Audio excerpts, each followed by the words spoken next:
بسم اللہ الرحمن الرحیم۔ السلام علیکم۔ شوہر کا جنازہ پڑا تھا کہ ساس نے مجھے مار کر گھر سے نکال دیا۔ میں روتی ہوئی جا رہی تھی کہ اچانک میری نظر ایک عورت پر پڑی جو گود میں بچہ اٹھائے چلا رہی تھی کہ کوئی میری مدد کرے ورنہ بچہ مر جائے گا۔ میرے پاس اس وقت صرف 1000 کا ہی نوٹ تھا جو میں نے اسے دے دیا۔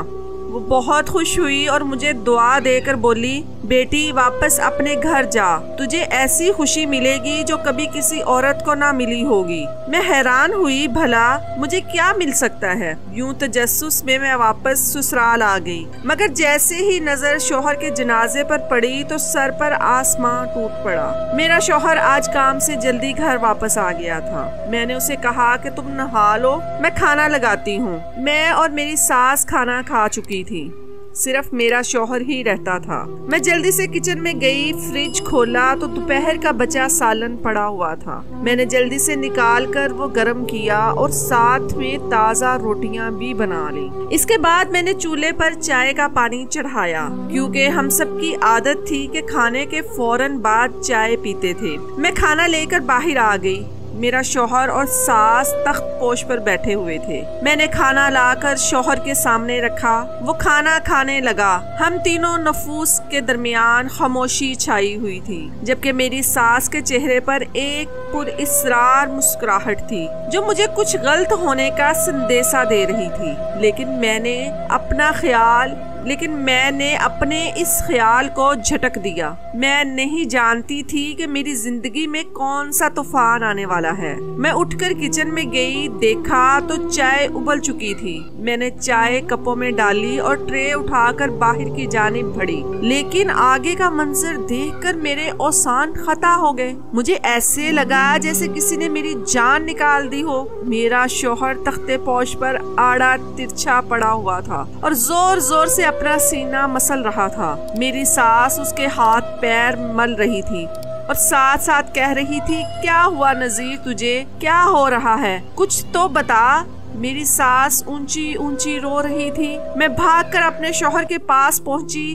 اگلے ہی لمحے میری بے ساختہ چیخیں بلند ہو گئیں۔ میرے شوہر کا سارا جسم نیلا پڑ رہا تھا اور اس کے منہ سے سفید جھاگ بہہ رہی تھی۔ وہ اپنا گلا پکڑ کر بن پانی کی مچھلی کی طرح تڑپ رہا تھا۔ اس سے پہلے کہ میں کچھ سمجھتی اور کسی کو مدد کے لیے بلاتی، اچانک میرے شوہر کا جسم ساکت ہو گیا۔ اس کی آنکھوں کی پتلیاں ساکت ہو گئیں۔ 2 منٹ میں میری دنیا ویران ہو چکی تھی۔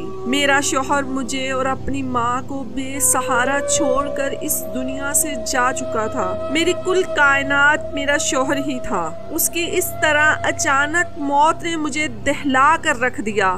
میں بالکل خالی ہاتھ رہ گئی۔ اس کے علاوہ میرا کوئی آگے پیچھے نہ تھا۔ ہمارے گھر کا شور سن کر پڑوسی اور محلے دار بھی ہمارے گھر آ چکے تھے اور آگے کا منظر دیکھ کر وہ بھی حیرت سے بت بنے کھڑے تھے۔ اچانک مجھے اپنے ارد گرد گھٹن کا احساس ہوا اور میری آنکھوں کے سامنے اندھیرا چھا گیا۔ مجھے اپنے آس پاس کی ساری چیزیں چکراتی ہوئی محسوس ہوئیں۔ میں نے دیوار کا سہارا لینا چاہا لیکن سب بے سود ہو گیا۔ اگلے ہی پل میں اپنے سارے وزن کے ساتھ زمین بوس ہو گئی۔ جب مجھے ہوش آیا تو میں نے خود کو اپنے کمرے میں پایا۔ میرا سر ابھی تک بھاری تھا۔ میں نے ناسمجھی سے ادھر ادھر دیکھا۔ اگلے ہی پل میرے شوہر کا ساکت وجود میری نظروں کے سامنے آیا۔ میں جلدی سے اٹھ کر باہر بھاگی۔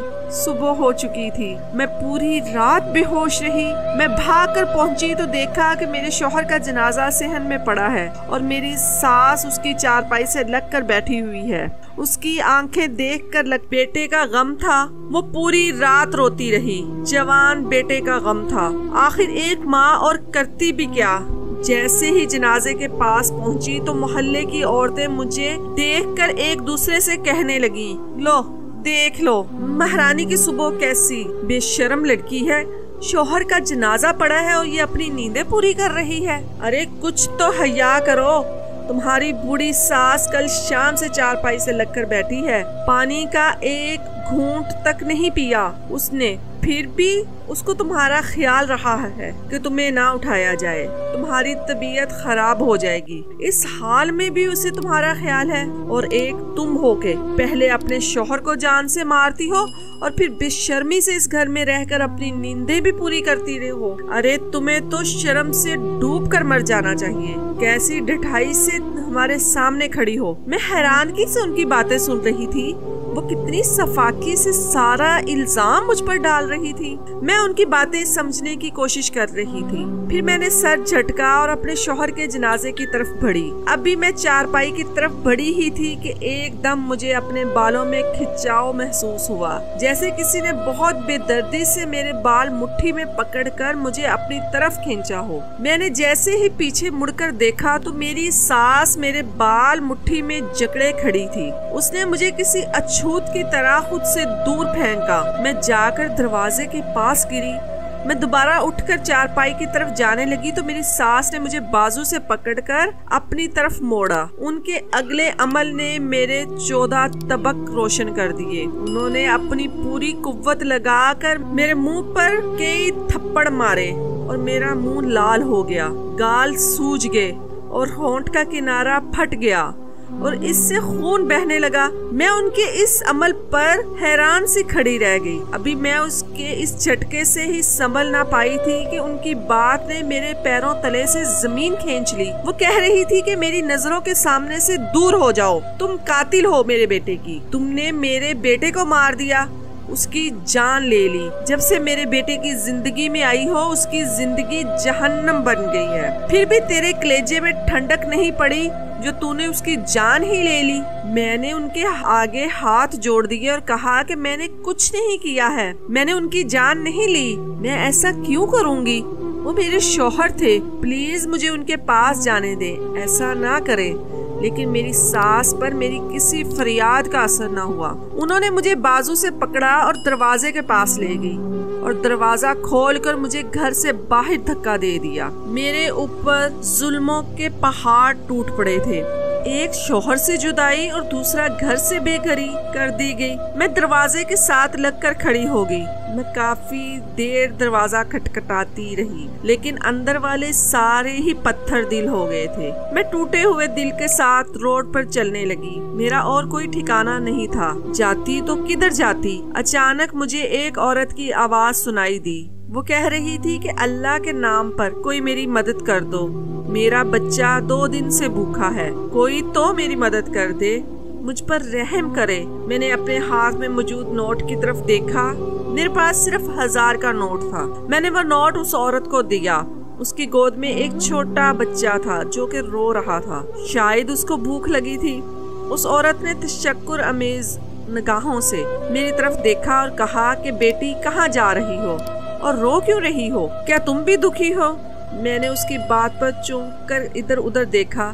میں بے دہانی میں اپنے گھر سے بہت دور نکل آئی تھی۔ اس عورت نے کہا کہ اللہ تیرا بھلا کرے، تیری ساری مشکلیں آسان کرے، تو سدا سکھی رہے، ایسے سڑک پر نہ پھر، جا اپنے گھر چلی جا۔ میں نے کہا کہ میرا کوئی گھر نہیں ہے، میں بے آسرا ہوں۔ اس نے کہا کہ تو بے آسرا نہیں ہے، تو بہت جھلی ہے، جا تو اپنے گھر چلی جا، تیرا گھر تیری راہ دیکھ رہا ہے، تیرے پاس تو سب کچھ ہے، پھر کیوں سڑکوں کی خاک چھان رہی ہو؟ تو ملکہ ہے، جا اپنا محل سنبھال، اپنے گھر جا، وہاں تجھے ایسی خوشی ملے گی کہ تو حیران رہ جائے گی۔ میں بڑی حیران ہوئی کہ اس گھر میں تو میرے شوہر کا جنازہ رکا ہوا ہے، وہاں مجھے کون سی خوشی مل سکتی ہے؟ میں تجسس کے مارے گھر کی طرف بڑھ گئی اور سوچا کہ آخر وہاں جا کر دیکھوں تو صحیح کہ کون سی خوشی ہے، اور خوشی نہ بھی تو ایک دفعہ پھر اپنی ساس کے پیروں میں گر جاؤں گی۔ ہو سکتا ہے ان کو مجھ پر رحم آ جائے اور مجھے میرے شوہر کا آخری دیدار کرنے دے دے۔ اتنے میں گھر کے دروازے پر آ گئی۔ میں نے دھڑکتے دل کے ساتھ دروازہ کھٹکایا۔ آگے جو منظر مجھے دیکھنے کو ملا اس نے جیسے مجھے میری ساری قوت گوئی سلب کر لی۔ میں ایک دم سناٹوں کی زد میں آ گئی، میرے پورے جسم پر کپ کپی طاری ہو گئی، میں اپنی جگہ پر کھڑی شل ہو چکی تھی۔ میں اندر کا منظر دیکھ کر حیرت سے گھنگ رہ گئی۔ میرا نام نائلہ ہے،